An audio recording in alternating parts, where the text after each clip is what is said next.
Hello friends, welcome back to our channel Manya academy.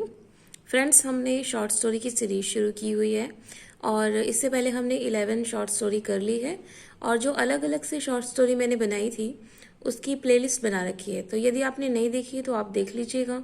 और literature का जो रिवीजन है बाकी की पार्ट का, उसकी लिस्ट भी बना रखी है, प्लेलिस्ट, आप जाकर वो भी देख सकते हैं। तो चलिए जल्दी से शुरू करते हैं।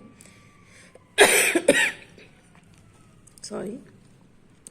Oxygen is the intriguing story of an anesthesiologist who loves her job. अच्छा, ये जो ऑक्सीजन है ये शॉर्ट स्टोरी का नाम है और इसमें एनेस्थीसियोलॉजिस्ट है जो एनेस्थीसिया देते हैं और ये अपने आप को बहुत ही असमंजस की पोजीशन में पाती है क्योंकि ये ऑपरेशन के दौरान एक लड़की की डेथ हो जाती है इससे। तो ये स्टोरी है, इसमें आपको बताना है कि ये किसने लिखी है। तो इसका जो आंसर रहेगा वो है सी, एनाबेल लियोन। ठीक, आगे है जो the Netwick likes to sit on their veranda to watch the traffic. इन्हें क्या है कि वरांडा में बैठ के ट्रैफिक देखने के लिए अच्छा लगता है। And they are sitting on in years, और ये बहुत सालों से ऐसा करते हैं। इसमें क्या है कि जो हस्बैंड है रॉयल, वो मतलब बहुत उम्र का है और व्हील चेयर पर है और उसको हर्निया है, हार्ट की प्रॉब्लम है और अर्थराइटिस भी है। पर वाइफ थोड़ी सी ठीक ठाक कंडीशन में है, इला नाम है उसका, और वो थोड़ा सा मूव कर सकती है, इधर उधर चल सकती है। और ये क्या करते हैं कि 5:20 पर जो है एक आदमी को देखते हैं। तो ये आपको बताना है कि किसने लिखी है। ये लिखी है, ए रहेगा इसका आंसर, पैट्रिक वाइट ने। पैट्रिक वाइट जो है वो ऑस्ट्रेलियन राइटर हैं जिन्हें 1973 में नोबेल प्राइज भी मिला हुआ है। और किसके लिए? ट्री ऑफ मैन के लिए, द ट्री ऑफ मैन के लिए इन्हें नोबेल प्राइज मिला है। आगे चलते हैं। In this short story entitled Dickens digested. ठीक है, ये शॉर्ट स्टोरी का नाम है डिकन्स डाइजेस्टेड और इसमें एक यंग मैन होता है, वो अपनी थीसिस पर काम कर रहा होता है और इसकी थीसिस जो होती है काम करते करते इसके ऊपर, तो वो मतलब डिकन्स बन जाता है। मतलब कि उस पर काम करते करते खुद भी डिकन्स के बहुत सारे शब्दों का और जिस तरह से वो इस्तेमाल करता था वैसे ही वो भी इस्तेमाल करने लग जाता है। और नाम से ही पता चल रहा है कि डिकन्स को डाइजेस्ट कर लिया उसने अपने अंदर। ठीक, तो ये स्टोरी आपको बतानी है कि किसने लिखी है। तो ये स्टोरी लिखी है रॉबर्टसन डेविस ने। ये जो स्टोरी है बैम्बिंगर, और इसमें क्या होता है कि एक फैमिली जो है जूस रिफ्यूजी को अपने घर में आने देती है। तो शुरू में जो ये सन है सैमी, ये बिल्कुल भी इस बात से खुश नहीं होता है कि इसको अपने घर पे रख लिया है, बुला लिया है। और बाद में जब वो अपनी स्टोरीज सुनाता है अपने एडवेंचर्स की, ट्रेजिक पास्ट की, कि किस तरह से रहा उसका जीवन, तो उसे इंटरेस्ट आने लग जाता है इसमें। ठीक, तो ये आपको बताना है कि किसने लिखी है। तो इसका आंसर रहेगा बी, मॉर्डिकाई रिचलर। मॉर्डिकाई रिचलर ने लिखा है। आगे, द मून ऑफ जुपिटर।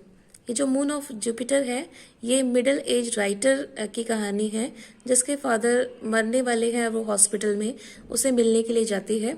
और जब वो मिलने के लिए वहाँ जाती है तो सोचती है कि मेरी जो एल्डेस्ट डॉटर है उसका जो रिलेशन है मेरे साथ अच्छा नहीं है ना। तो ये स्टोरी है इसमें और ये आपको बताना है किसने लिखी है। तो ये स्टोरी लिखी है, इसका आंसर रहेगा ए, एलिस मुनरो ने। ठीक, आगे है the legend of the sugar girl. ये नाम है किसका? ठीक से क्लियर दिख नहीं रहा, एक मिनट ठीक कर लूँ मैं इसका focus. The legend of the sugar girl is rather pedantic short story about the Canadian native who is enticed by the sweet and alcohol offered by the white man. तो इसमें क्या होता है कि एंटाइज क्या होता है कि किसी को फुसला लेना, लुभाना, किसी चीज़ को बहलाना फुसलाना होता है ना।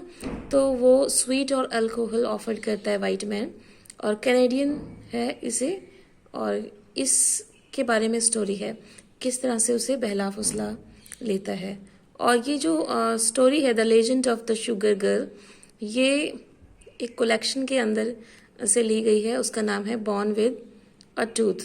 ठीक, अब आपको बताना है कि ये किसने लिखी है। तो इसका आंसर रहेगा, इसका आंसर रहेगा सेकंड, जोसेफ बॉर्डन। आगे है, in the short story quarantine at Alexander Abraham's. तो ये शॉर्ट स्टोरी का नाम है क्वारंटाइन एट अलेक्जेंडर अब्राहिम। इसमें क्या होता है कि जो अलेक्जेंडर अब्राहिम बेनेट इसका पूरा नाम है, ये जो है मिसोगाइनिस्ट होता है, जिसे औरतों से हेट होता है, बिल्कुल भी अच्छी नहीं लगती और बहुत सालों से इसके घर में कोई औरत नहीं आई है। पर एक एंजेलिना है, एंजेलिना पीटर मैकफर्सन, उसे क्वारंटाइन कर दिया गया है, स्मॉल पॉक्स हो गया है इसके घर में। तो इस बारे में इस शॉर्ट स्टोरी है। आपको बताना है कि ये किसने लिखी है। तो ये लिखी है, बी रहेगा इसका answer, Lucy mod Montgomery. Lucy mod Montgomery. Guys, अगर प्रोनाउंस करने में कोई मुझे गलती हो रही हो तो प्लीज़ माफ़ कीजिएगा और आप खुद प्रोनाउंस करके देख लीजिएगा कैसा ठीक रहेगा। ठीक, आगे है, snow glass Apple is a short story which retail snow white from the perspective of the step mother. तो ये रीटेल है स्नो वाइट की स्टोरी की, ये स्नो ग्लास एप्पल। ठीक, रीटेलिंग है स्टोरी की, और किसके पर्सपेक्टिव से, स्टेप मदर की। तो स्टेप मदर अपने अकॉर्डिंग बता रही है, क्या बता रही है, who is traditionally the villain of the piece. ये जो स्नो वाइट की आपने स्टोरी देखी होगी, जो स्नो वाइट होती है वो शांति की विलेन, मतलब भंग करती है, शांति की विलेन रहती है। ठीक, पीस को नहीं करती। आपने नार्निया फिल्म अगर देखी होगी, मूवी, इंग्लिश मूवी है, तो उसमें भी स्नो वाइट देखने को आपको मिलेगी। ठीक, तो ये जो स्नो वाइट की स्टेप मदर है ना, वो किस तरह से स्ट्रगल कर रही है किंगडम को सेव करने के लिए from her monstrous step daughter से, अपनी स्टेप डॉटर से बचाने के लिए किस तरह से स्ट्रगल कर रही है, ये आपको बताना है कि ये स्टोरी किसने लिखी है। तो ये है सी, नाइल गेमैन ने। ठीक, आगे है वाइट नाइट्स। ये जो वाइट नाइट्स है, इसमें क्या होता है कि ये first person point of view से है, एक first person point of view से है, पर नरेटर का नाम आपको यहाँ पर नहीं दिया गया है। और वो जो नरेटर है ना, वो सेंट पीटरबर्ग्स में रहता है, जो कि सफ़र कर रहा है अकेलेपन से, और इसका एक अफेयर है विमेन के साथ। अफेयर तो क्या कहेंगे, मतलब एक तरफा love, unrequited means love affair, मतलब एक तरफा है। और ये आपको बताना है कि ये जो वाइट नाइट्स की स्टोरी है, ये किसने लिखी है। तो इसका आंसर रहेगा डी, फियोदोर दोस्तोयेव्स्की ने।